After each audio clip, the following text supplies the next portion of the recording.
A paz do Senhor, sejam todos muito bem-vindos ao nosso canal Conecte Assista. E hoje nós temos um testemunho de libertação muito impactante. A pastora Vilma Laudelino. Irmãos, esta irmã foi introduzida no ocultismo desde que nasceu. E a libertação dela, irmãos, foi algo muito pesado, muito profundo. Traz para nós um grande aprendizado. Eu peço a você que se inscreva no nosso canal, curte o nosso vídeo e comente também, deixe o seu comentário. Você que já teve experiências como essa, compartilhe esse vídeo com as irmãs do Círculo de Oração e com aquela pessoa que não tem tido esperança de libertação, não tem tido esperança de uma mudança de vida. Meus irmãos, tudo é possível aquele que crê. Vamos assistir juntos? Passaram-se 2000 anos, o barco foi, o missionário ficou e Jesus fez algo muito similar na minha vida. A minha mãe era filha de europeus e o meu pai de africanos. E eu tinha aproximadamente uns 10 anos, quando eu perguntava, mãe, por que eu sou diferente? Por que essas coisas vêm no meu corpo? Por que esses medos, esses vultos, vozes, esses fenômenos paranormais? E a minha mãe contou que a minha avó, sendo Maria Lorixá, foi a parteira dela numa noite de tormenta elétrica no Rio de Janeiro. E ela contou que no meio das suas dores, de repente um estrondo, um raio, e ela no susto, quando as luzes se apagaram, eu cheguei à vida. A minha avó, que era Ialorixá, entendeu que aquele era um sinal dos espíritos e imediatamente ela recebe do ventre e me levanta e grita por uma entidade chamada Xangô e me dedica para aquela entidade. Xangô se apresenta como o senhor do trovão, do raio, da tormenta, como o senhor da guerra. Na verdade, ele não é mais do que um espírito demoníaco. Eu lembro que numa noite de situação difícil, a minha mãe foi levada grave a um pronto-socorro, ela estava tendo um aborto e eu criança, muito assustada, alguém disse, tranquila, vai dormir que ela está voltando, e na verdade era uma mentirinha piedosa. E você sabe que as mentirinhas piedosas ou as grandes mentiras têm um pai só. O diabo é o pai de toda mentira. Por isso a Bíblia diz, fale cada um a verdade com o seu próximo. E quando for uma criança, mãe, pai, de uma maneira bem suave, fale a verdade. Não use de mentira, que foi por uma mentira que se apagaram as luzes, e disseram que a minha mãe ia voltar, e a mãe foi direto para um CTI. A porta se abre, ali no escuro, eu estava olhando, e eu vi a minha mãe entrar. Ela se aproximou de mim. Só que eu senti muito medo. A minha mãe vinha rara, estranha. Quando ela se aproximou, eu disse, mãe, você não é a minha mãe.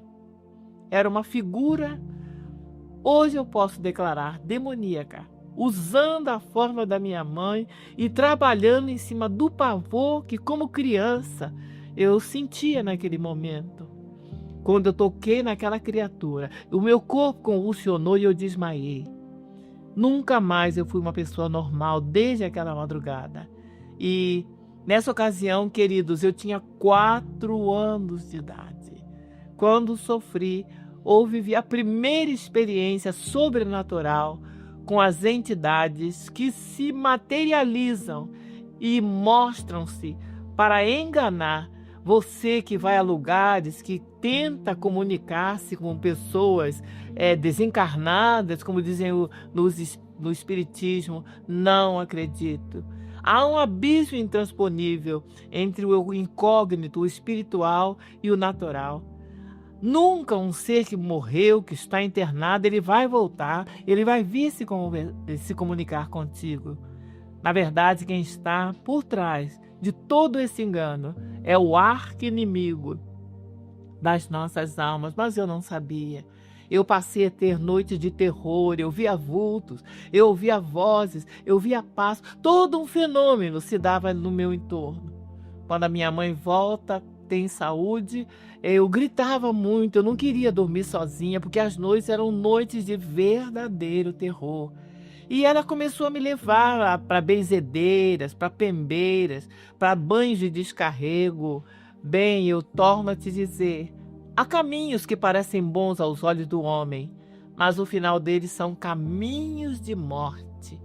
O único lugar onde o homem pode se encontrar e se libertar se chama Senhor Jesus de Nazaré. Ele é o libertador dos cativos. Mas aos 7 anos, depois de uma busca de várias pessoas, de banhos, de benzimentos, eu fui levada na casa da minha avó. E ali fizeram uma cerimônia, me puseram atrás de uma porta. Várias pessoas estavam incorporadas, dando gargalhadas, tinham charutos na mão. E eu apavorada, porque eles tinham punhais também. E aqueles punhais foram lançados na minha direção. Eu estava horrorizada. Mas a minha mãe mandava ficar quieta. Sabe por quê? Porque o maligno trabalha baseado num versículo da Bíblia. Provérbios 22, versículo 6, onde a palavra diz: instrui o menino no caminho em que deve andar, e até na sua velhice ele não se apartará dele. Pai, mãe, ensine o seu menino a trilhar o caminho de Deus, o caminho da verdade, os evangelhos, a palavra de Deus é a verdade, mas eu não sabia. Apesar de haver passado por aquele ritual, com punhais, com charutos, com pembas, que são giz que se usa, né, para os rituais, eu nunca melhorei. Aquela forma, aqueles medos. E várias noites eu acordava, eu vi um homem todo de preto. Eu tinha muito medo. Aquele homem estava sempre onde eu estava. Eu via como eu estou vendo você, como eu posso ver. E às vezes eu me urinava, eu não tinha coragem. Aquele homem estava ali na porta do meu quarto, na beira da minha cama. E eu apanhei muitas vezes. Dizia: mentira, não tem ninguém, você está inventando. Mãe, preste atenção no seu filho apresentar essas anomalias, esses sintomas. Ore, busque ajudá-lo. Nem tudo que a criança diz é imaginação. Foi o meu caso. Mas até durante as classes na escola, aquela força vinha, era muito estranho, meu corpo enrijecia, era como assim um entorpecimento, uma cãibra muito forte. E durante as classes, aquela força vinha e momentaneamente eu perdi o sentido. E quando, uma certa ocasião, eu voltei a mim, estavam todos olhando para mim na minha classe. E estavam rindo e debochando muito. Bom, isso que hoje chamam bullying, eu sofri demais na minha infância. Por quê? Porque aquela força entrava em mim e no meu caderno estava psicografado a figura de vários monstros, digamos. E estava escrito uma frase: eu sou o demônio da meia-noite. E me deram esse apelido. E nessa ocasião eu comecei a odiar. Odiava que me insultassem, que fizessem burla comigo. Mas a diretora do colégio chamou a minha mãe e disse: o problema dessa menina é religião. Tem que ensinar uma religião para essa menina. E eu torno a te dizer: nenhuma religião pode mudar a história espiritual de qualquer ser humano. Nenhum exorcismo tem capacidade, humanamente falando, religiosamente falando, para transformar uma vida que está escravizada pelas trevas. Mas me mandaram para uma igreja e eu entrei. Foi muito forte a minha impressão quando eu me fixei naquela imagem. Acredite, aquela imagem se materializou, virou o rosto e começou a se comunicar comigo. E eu gostava de entrar naquela igreja agora, quando estava tudo apagado, não tinha ninguém. Eu me fixava naquela imagem e ela conversava comigo. Quem sabe você estará agora se dizendo: então isto prova que uma imagem se comunica com as pessoas. Porém, a palavra de Deus declara, no Salmo 115, que os ídolos têm mãos, pés, boca, têm olhos, mas nunca se moverão. E Paulo vai explicar na sua carta, 1 Coríntios capítulo 10, versículos 19 e 20. Ele pergunta: o que é uma imagem? Eu te pergunto: o que é uma imagem? É uma figura feita de gesso ou de madeira que é usada como motivo de adoração. E Paulo está dizendo: o que é um ídolo? E ele vai denunciar, ele diz que, na verdade, todas as vezes que o ser humano dobra o joelho, acende uma vela, faz uma oferenda à imagem, veja que chocante, a demônios ele está cultuando. E Paulo diz na sequência: eu não quero que vocês sejam participantes da mesa de demônios forte, não é? Mas eu não sabia. Querido, querida, é horrível não saber isso. E é maravilhoso conhecer a verdade. Bem, mas eu um dia perguntei ao meu pai: quem é Deus? Meu pai foi resultado da pós-escravidão. Ele nasceu a mãe dele nasceu na lei do ventre livre. E o meu pai era ateu. Ele foi resultado, né, das raças. Ele foi filho de um senhor de engenho. E quando eu perguntei para ele quem é Deus, o ateísmo do meu pai prevaleceu. Ele disse: Deus é dinheiro no bolso. Se você não trabalhar, Deus nunca vai te dar nada. E eu confesso a você, com muito constrangimento, a partir dos ensinamentos do meu pai, das muitas buscas em templos, em terreiros, eu passei a sentir ódio contra o Deus que supostamente, quando trovejava, aquelas tormentas elétricas, eu nasci ali perto do Morro Dois Irmãos, ali da Pedra da Gávea. Quando trovejava, eu tinha muito medo. E alguém dizia: Deus está nervoso, arrastando a mobília dele. Eu tinha horror da figura de Deus. E sentia aquela coisa hostil. Eu não entendia porque eu tinha uma mãe branca tão bonita e um pai negro. Por que eu sou negra? Porque se foi Deus que fez tudo, eu não gosto dele. E naquela noite, quando eu abri os olhos, era meia-noite que acontecia. Aquele homem de preto estava pertinho da minha cama. Eu achei que fosse um ladrão. Hoje eu posso dizer, era o grande ladrão das almas. E eu perguntei: quem é o senhor? Ele deu uma risada macabra e disse: eu sou o diabo. E nunca mais eu deixei de ver aquela figura. Até o dia que Jesus entrou na minha história. A partir dali começa a degringolar, uma decadência em todos os níveis. Meus pais não tinham resposta para a rebeldia, para aquela mudança de caráter, aquela transição para o mal. E a minha mãe chorava e dizia: maldita hora que eu pus você no mundo. Meu pai batia no meu rosto: eu tenho vergonha de você. Mas eu detestava o meu pai. Quem é esse negro para ter vergonha de mim? Eu detestava a minha mãe, que é essa branca azeda para ter vergonha e dizer que eu não devia ter nascido. Mas eu quero dizer a você, mãe e pai, se você está enfrentando conflitos, problemas, se o seu filho está minado, sequestrado, digamos assim, por forças do mal, não faça o que meus pais fizeram. Não agrida, ore, ame, jejue, peça a Deus, o Deus de todo poder. Ele muda histórias das mais macabras e as impossíveis, as impensáveis. O Deus Altíssimo, possivelmente, Ele está permitindo que você ouça essa experiência para gerar aquele fator no seu coração chamado fé. A fé que muda. Jesus perguntou várias vezes às pessoas a quem Ele libertou: você acredita que eu posso fazer isso? Ou seja, a única coisa que Ele pedia era fé. E quando as pessoas eram sinceras, ele dizia: seja feita conforme você acreditar. Acredite que não é por acaso que você está ouvindo esse depoimento e que eu estou aqui. Eu estou aqui porque Ele é o Senhor da minha vida. Ele mandou contar, como Ele mandou o gadareno. Veja bem, e eu me tornei assim muito insuportável. Eu sou da época da juventude transviada, dos chamados anos dourados. Só que não tiveram nada de dourados na minha vida. Me envolvi com narcotraficantes, com pessoas muito violentas, das quais eu hoje tenho tanta tristeza, porque eram tão vazios, tão sem Deus quanto eu.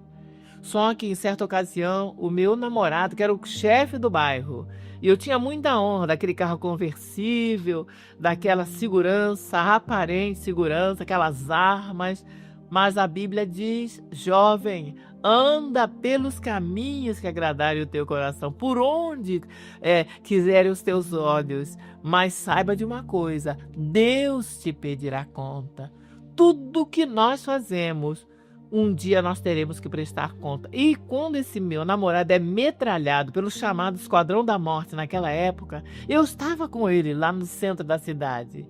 Alguma coisa me tocou que não saísse daquele prédio naquele dia.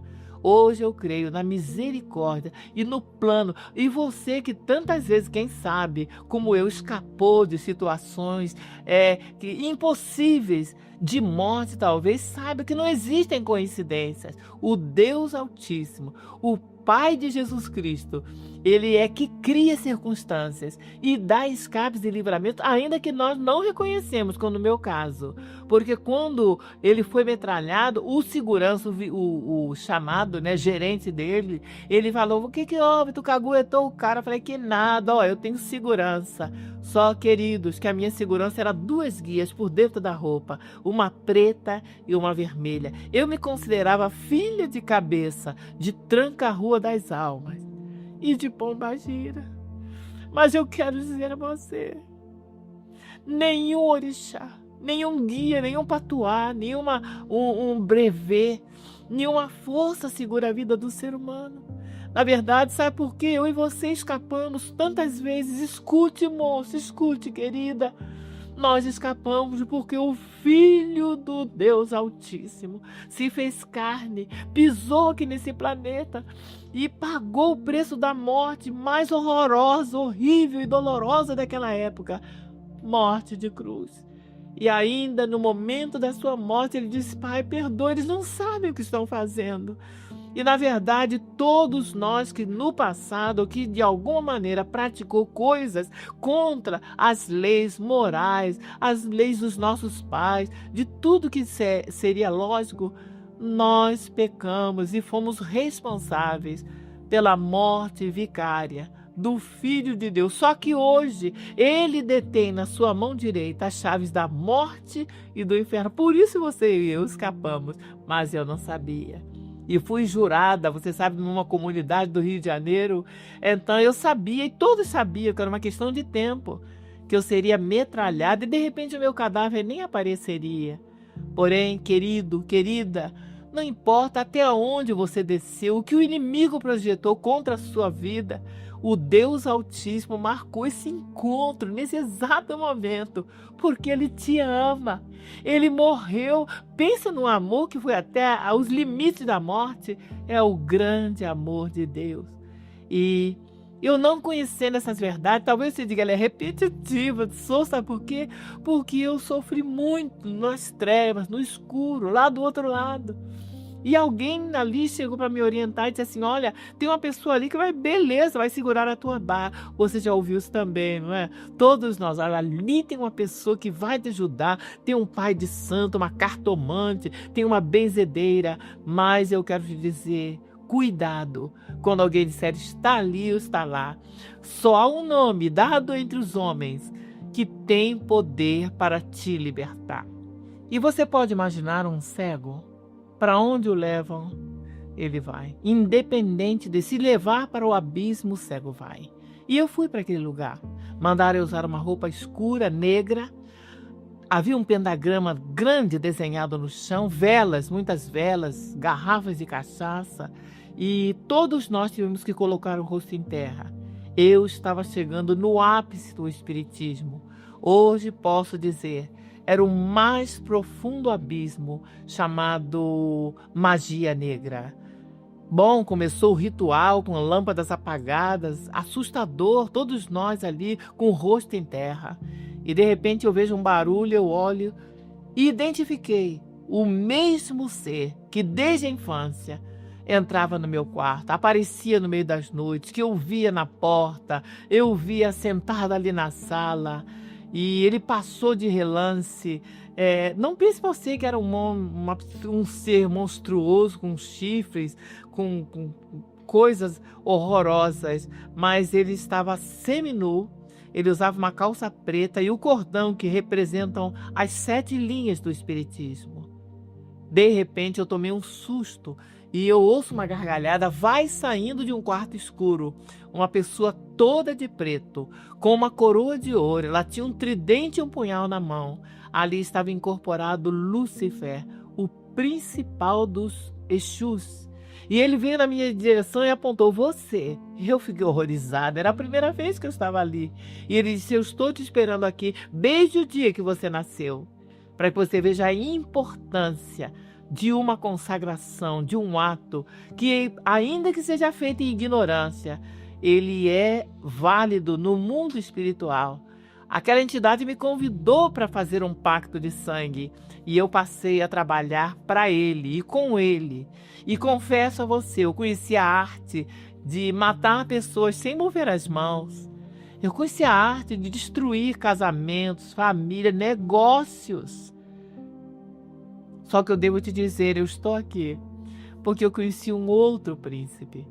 Eu conheci alguém que num segundo ele pode transformar famílias destruídas, homens derrotados, viciados, escravos de toda sorte de maldades. E ele se chama Senhor Jesus de Nazaré. Porém, eu não sabia disso.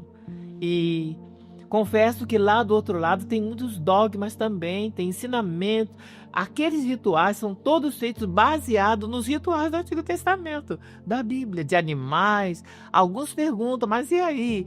Toda a forma ritualística do outro lado é uma imitação louca, tenebrosa, do culto que era feito nos dias antigos ao Deus Todo-Poderoso. Porém, numa noite, algo raro me aconteceu. Uma mulher veio numa consulta comigo.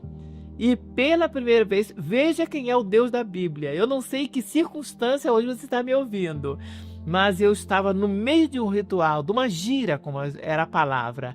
E aquela mulher se aproxima e diz para mim: eu quero que você mate uma crente. E eu gostei. Porque lá eu aprendi que os cristãos eram os maiores inimigos que nós tínhamos e que tinham que ser derrotados, estraçalhados. Veja bem os ensinamentos. Então, quando aquela mulher me pede para matar, eu gostei. Eu trabalhava com um príncipe do inferno e eu sabia que ele matava realmente. E pensei, agora eu vou aprender com ele e vou matar todos os crentes. Entende quem é o Deus Todo-Poderoso? O Deus cujos olhos são como chama de fogo, eles percorrem a terra. E com certeza ele me viu lá naquele buraco negro, horroroso. Mas ele me viu aqui dizendo para você que só o Senhor é Deus, que não há Deus como ele, não há rocha, não há Salvador, não há poder que se iguale, que se nivele ao poder do Deus dos evangélicos. Aquela mulher começa a dizer: mata uma crente fanática. Já te chamaram de fanática? Alegre-se. Satanás odeia crentes que são taxados de fanáticos. Ela disse: mata. A minha vizinha só vive rezando pro Deus dela. Era uma mulher de oração. Ela disse: a minha vizinha só vive cantando música de igreja. Ela nem falou hinos. E Satanás odeia. Eu estava ao lado daquele espírito incorporado e vendo o ódio. Essa parte dele se movia de tanto ódio, enquanto uma inimiga de uma cristã denunciava. E eu pensava: eu vou aprender agora e vou matar, não importa o animal que ele pedir, eu vou sacrificar e vou destruir todos eles. Mas sabe o que eu hoje aprendi com as escrituras, com o autor do livro aos Hebreus, da Epístola? Que não foi com sangue de bodes, nem de touros, nem de cabritos que a igreja de Jesus foi comprada, mas com o sangue precioso de Jesus. E esse sangue tem poder no céu, na terra, debaixo da terra. Nesse momento, na sua vida, esse sangue tem poder, mas eu não sabia. E ela continua me denunciando, e eu pensando: eu vou matar, eu vou aprender a matar. E Deus tinha já planejado uma outra história, uma outra coisa. De repente, aquela entidade, a mulher está falando, e eu prestando atenção. Foi o primeiro testemunho que eu ouvi na minha vida. Até que ela diz assim: mata, que ela só vive dizendo que eu tenho que aceitar a Jesus. Essa é a palavra que me trouxe Eu senti uma coisa como uma descarga elétrica. Me arrepiaram até os cabelos. Eu senti uma força que me jogou para trás. Olha, a menção do nome de Jesus. Para minha surpresa, também Lúcifer foi jogado para trás. Ele usava uma capa preta, ele se cobriu e disse: chega. Aquela coroa caiu da cabeça dele. Ele disse: chega, não adianta me pedir nada. Eu não posso tocar naquela mulher. Eu pensei: ué, Quem será o orixá desses evangélicos? Quem será o guia desses evangélicos? Porém, eu pensei assim, meu amado, porque nunca o evangélico se aproximou de mim. Só que quando os olhos do meu entendimento se abriram, eu descobri o segredo dos evangélicos. Eles amam a um só Deus, eles cultuam, servem a um só Deus. E naquela hora eu pensei, eu quero conhecer o guia que for mais forte, porque o meu mundo era um mundo de guias. E poucos dias depois eu tentei sair. E quando eu voltei à minha casa, depois do ritual, eu voltei determinada, porque o homem tem que decidir. Eu voltei dizendo, nunca mais eu quero praticar nenhum tipo de espiritismo. A Bíblia diz que em nós está o querer, em Deus o efetuar. Quando eu vou chegando em casa, que eu derribo os altares, o gongá, o assentamento, e quem é espírita está entendendo o que eu estou falando, a casa das almas, tudo eu peguei e falei, não quero mais. Minha mãe, você não pode, você foi catuada no berço. Mentira, ninguém foi marcado originariamente para ser escravo dos demônios. Sabe quem somos nós? Obra-prima do Deus Altíssimo, feitura de Deus, diz a palavra, para a glória de Jesus. E você também nasceu não para ser o que o inimigo tem tentado fazer, mas para ser um vencedor, uma nova pessoa. E isso Deus quer fazer hoje, mas eu não sabia. Quando eu jogo aqueles materiais, todo o aparato de trabalho, roupas, joias, e volto para casa, eu senti passos atrás de mim na rua, eu ouvi passos. E de repente eu corro para o meu quarto, e quando eu jogo a porta, ele deu um chute e entrou materializado. Eu caí na cama, eu assim não conseguia me mover. E com um ódio que você pode imaginar, ele apontou no meu rosto e disse, eu sou o diabo, você é minha escrava. Nenhum escravo, foi literalmente o que ele disse. Me deixe como você está pensando, se tentar me abandonar, eu te levo para o inferno.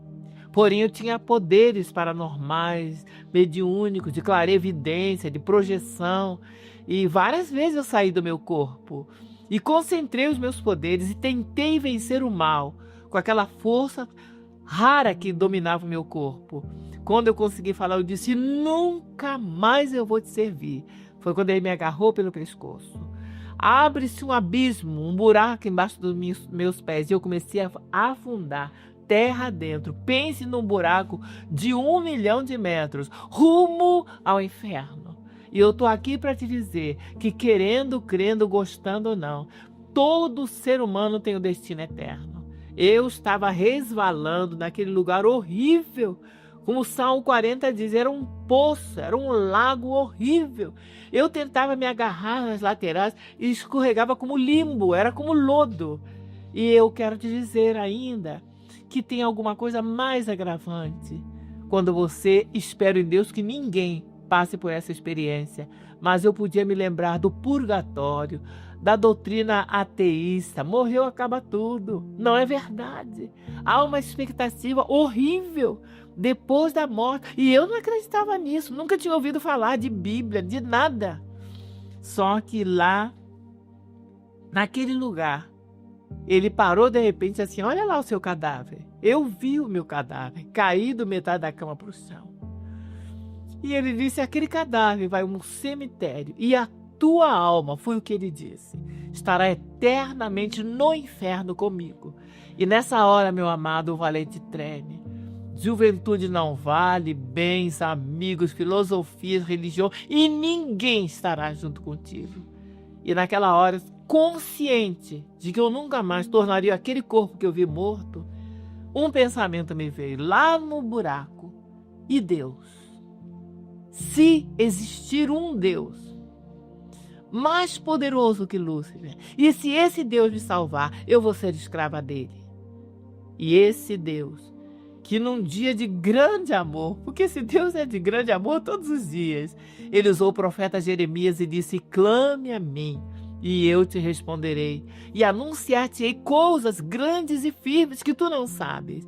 No momento que eu pensei, eu não podia falar, eu estava toda atada naquele lugar de lodo, de lama, escuro, horrível.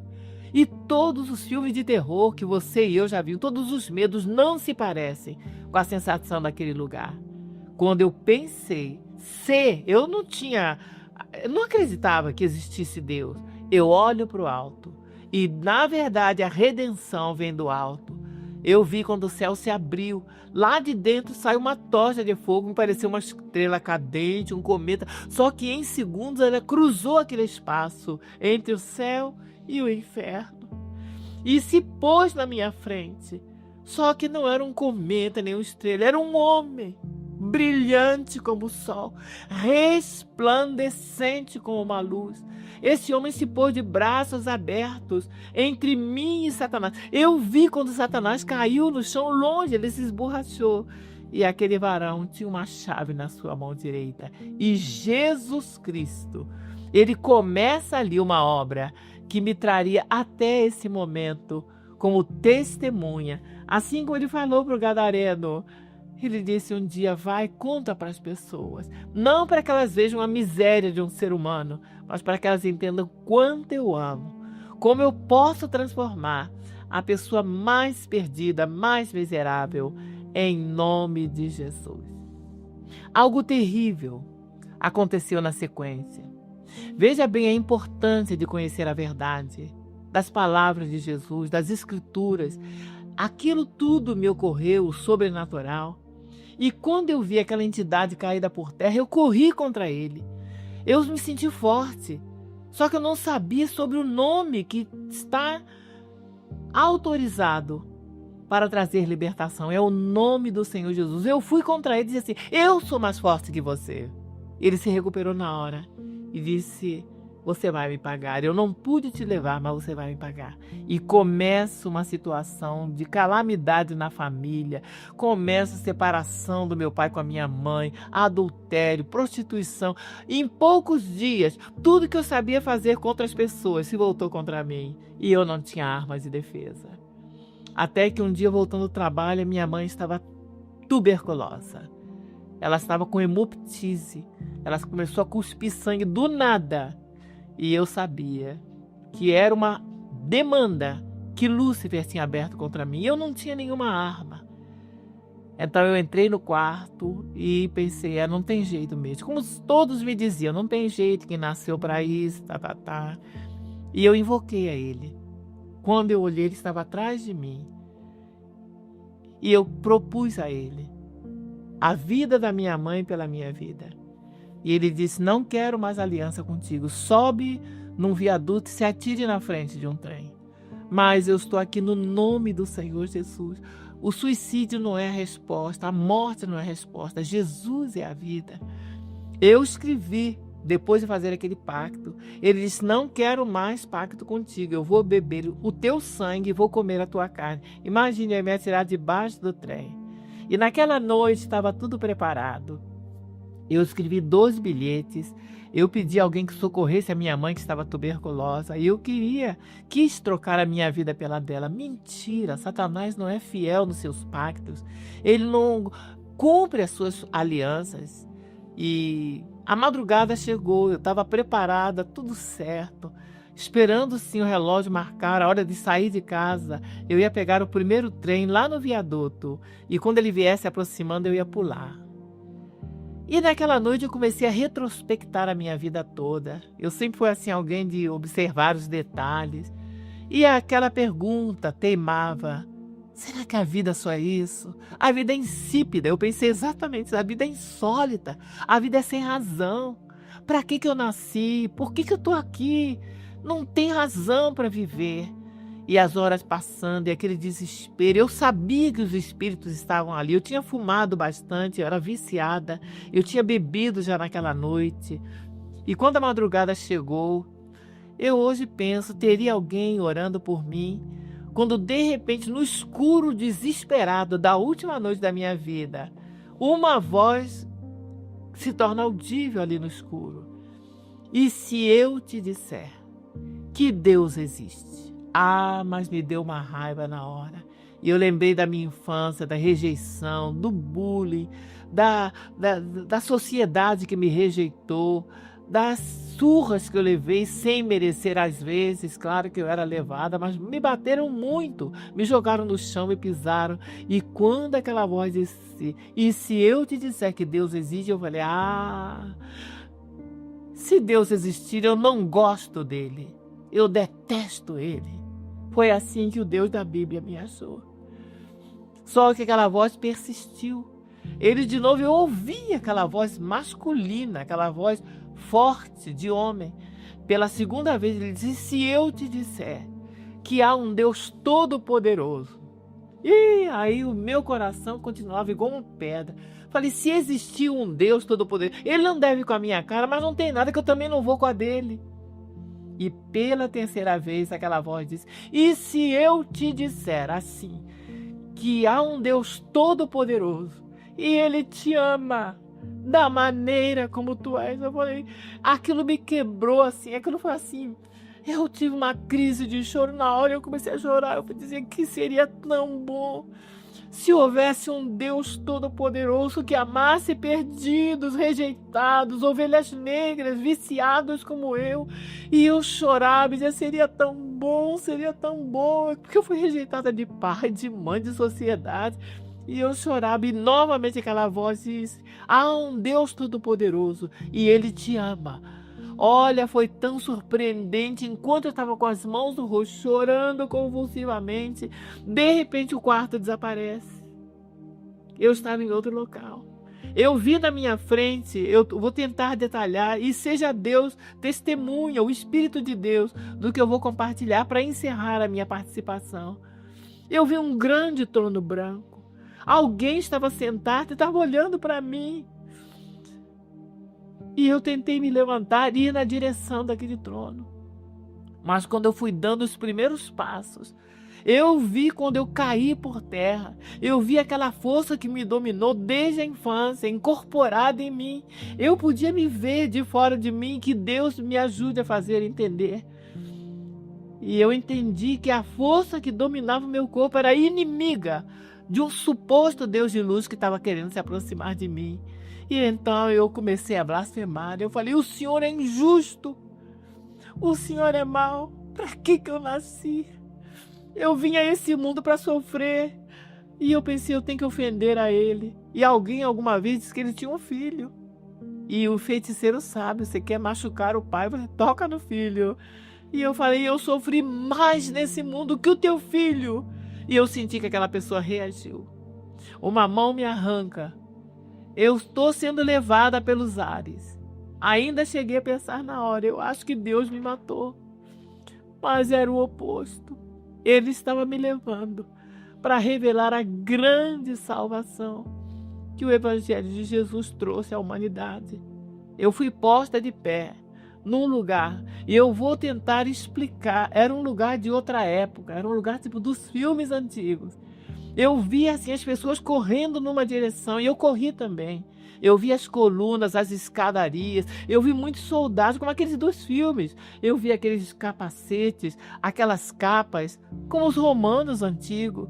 Eu falei, o que está vendo aqui? Eu entrei no meio da multidão. Os soldados formavam o cordão humano. E eu vi quando um juiz se levantou e apontou um rapaz preso numa coluna, os cabelos deles eram longos. E esse juiz aponta e diz assim, o que farei de Jesus de Nazaré? Eu tentei ver a pessoa, as pessoas começaram a gritar, e eu não me pergunte, eu fechei os punhos e comecei a gritar, crucifica, crucifica, mas eu pensei, o que eu estou fazendo aqui? O que eu tenho que ver com esse homem? Eu não sabia, meu amado, que por causa de toda a minha vida, cheia de maldade, de trevas, de culto aos demônios, eu também havia sido participante da condenação do Cordeiro Inocente, do Filho único do Deus Altíssimo. De repente eu parei, mas o que eu estou fazendo aqui? Não estou entendendo nada. Olho para trás e vi todos os meus companheiros de farra, de macumba, de quadrilhas, todos gritando com ódio, crucifica. E eu queria ver o rosto daquele rapaz, mas o cabelo dele encobrido estava amarrado numa coluna. Eu vi para encurtar o caminho quando o juiz lavou a mão. Quando aquele réu me pareceu, ele foi condenado, que a multidão gritava, e ele foi levado para um pátio interno daquele lugar. Dizem que eu sou um caso raro, mas eu entrei naquele lugar. Eu vi quando amarraram ele de braços presos a uma coluna. E eu vi quando os soldados, vários homens altos, fortes, eles pegaram um chicote. E eles eles davam voltas no ar com aqueles chicotes. E eu percebi que não eram armas normais. Eles tinham várias pontas de couro. E na ponta de cada ponta tinha um pedacinho de ferro. E quando aquelas voltas eram lançadas violentamente nos lombos daquele rapaz, eu via quando os pedaços de carne se soltavam, ele estava sendo todo arrebentado, literalmente, como o profeta declarou, Isaías, que ele foi moído. Não era uma pancada normal. Cada vez que um soldado golpeava ele com um chicote, quando ele puxava o chicote, pedaços de pele, de carne, e o sangue começa a sair, aquela carne branca, eu vendo aquilo. E eu pensava, porque o rapaz estava de boca fechada, ele movia os lábios. Hoje eu sou testemunha que durante o seu martírio, Jesus esteve orando. Ele movia com a boca, ele fazia uma expressão de dor, mas não gritava, não xingava. E eu pensava, ele tem que xingar. Eu nunca vi o sofrimento deles. Mas eu não sabia que era o Cordeiro de Deus, o que tira o pecado de nossas vidas, de todo ser humano, e quer tirar da sua vida. Ele pagou o preço, o castigo. Ele foi imolado sendo inocente. Aquele sofrimento se estendeu até que aquelas costas, aqueles braços, eram uma placa de carne ensanguentada. Aqueles soldados se afastam e eu vi quando prenderam ele de frente para a coluna. Eu vi quando a primeira pessoa esbofeteou a ele, quando batiam no rosto dele, quando cuspiam. E eu pensava, mas por que ele sofre assim sem xingar? Ele tem que xingar, porque eu tinha visto pegas de grupo de quadrilha e a pessoa até ter forças, ela gritava, tentava se justificar, mas aquele não. E eu não sabia que ali estava o Cordeiro de Deus. E Cordeiro não grita, não se defende. Ele vai calado ao matadouro. E aquele Cordeiro estava assim. Olha, eu assisti aquilo tudo muito tempo. Cusparadas, murros, chutes. Aquele rapaz levava e eu pensava, ele tem que se defender.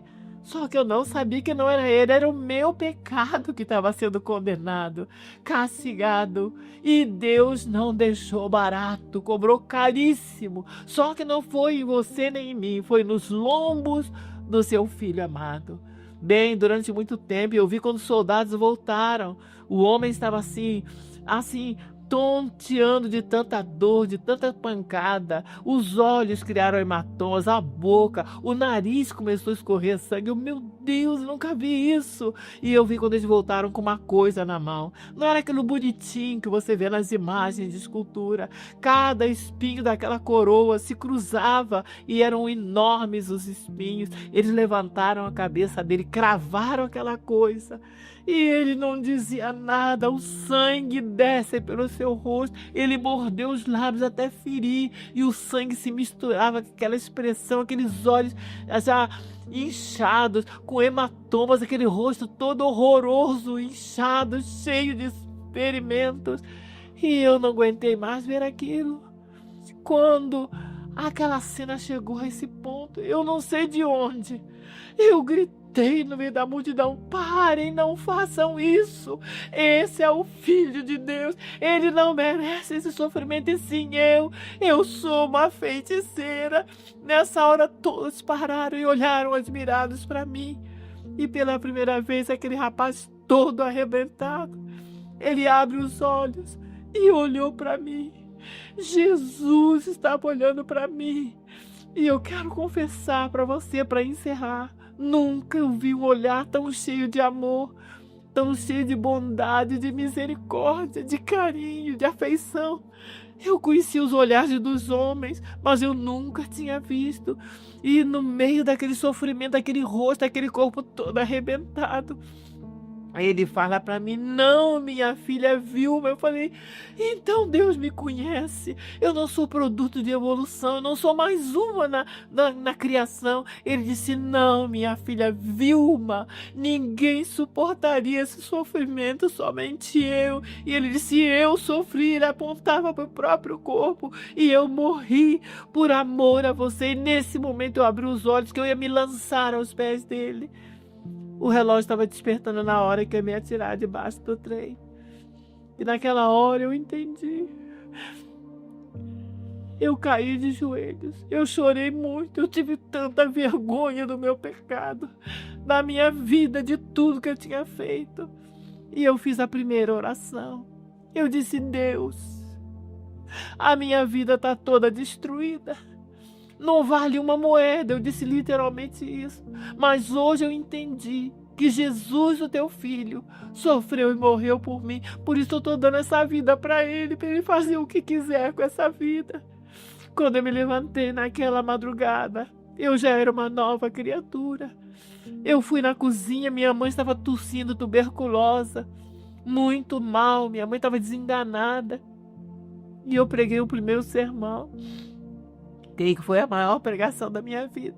Eu disse: mãe, oh mãe, Deus existe, mãe. Jesus morreu por mim, Deus existe.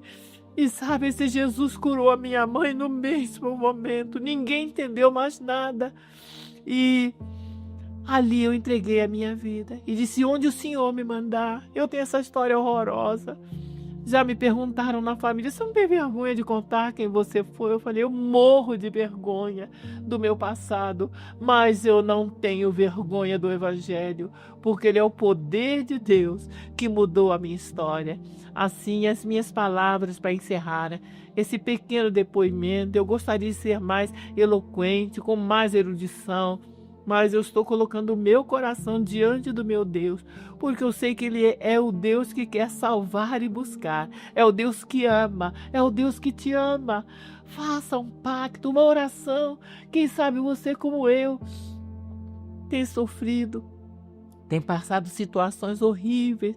O próprio Deus, ele inventa situações. Não é coincidência que você esteja ouvindo essas palavras. O Deus intencional, o Deus detalhista nos mínimos detalhes, te ama e quer libertar a sua vida.